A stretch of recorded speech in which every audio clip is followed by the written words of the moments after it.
Today, 60 billion of your cells will die.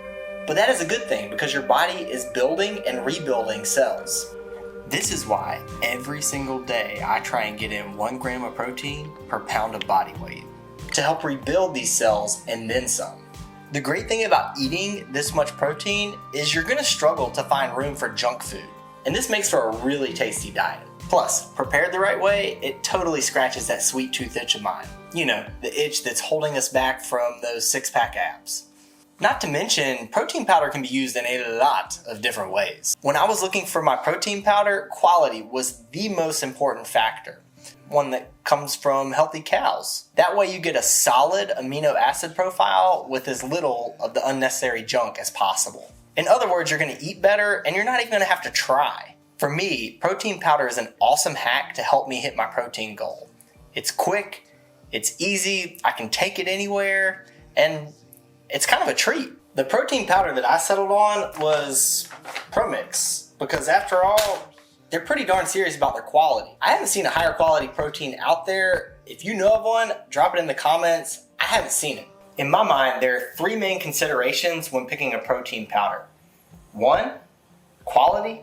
2, taste. 3, price. Now, I want to talk to you about taste first because Promix, honestly, the taste is pretty surprising. It tastes like water. And that's a good thing because if I'm trying to eat healthy, the very last thing that I need is a sugary drink hitting the dopamine centers of my brain, causing me to crave more sugar. And let's be honest, the real reason it doesn't have a strong taste is because of their relentless focus on quality.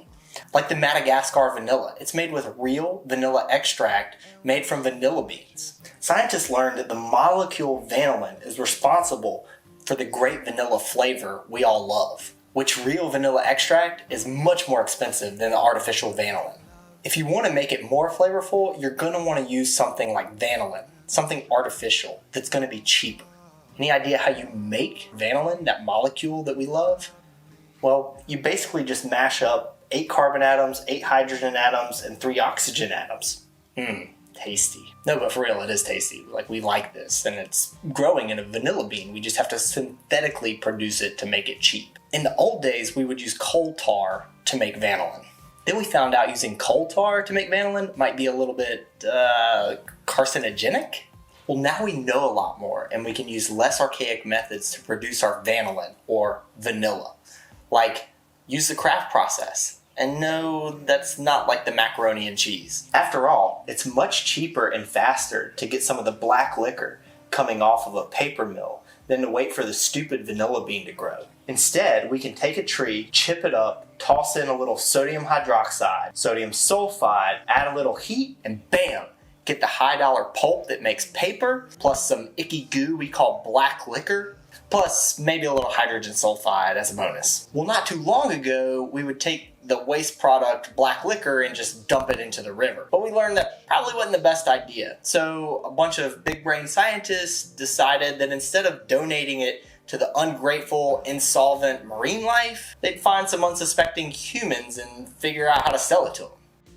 After all, look at these 2 molecules. They're pretty much the same. I can't believe we used to be so reckless in our vanillin production that we would use coal tar. God, we were so archaic. What were we thinking?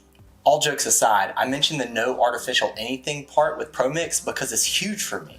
The fact of the matter is, artificial is just an abstraction layer that food production companies hide behind that allow them to disguise the way that they're manufacturing things. They use the latest process, and then when the public realizes that they're maybe not okay with the way that artificial is being manufactured, they move up a layer from coal tar to lignin and black liquor to, beaver's anal glands. I don't know. So yeah, Promix compared to anyone else, there is no contest. And granted, they all say quality on their site, they also use artificial flavoring, and so for that, I don't trust them. And to go one step further, Promix allows you to see the independent lab analysis from the batch of protein that you're eating right then and there. That's really impressive. Last but not least, price.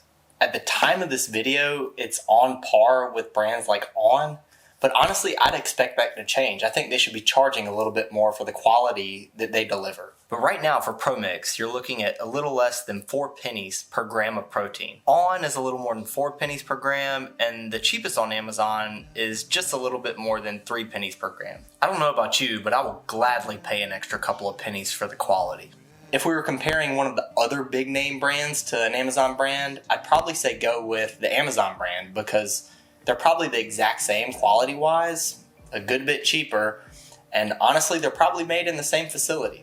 Seriously. But ultimately, it's not something I'm willing to skimp on, especially since the quality difference is substantial and the price difference isn't that big. Maybe that's just me, but you do you. I'll wait till your love comes down.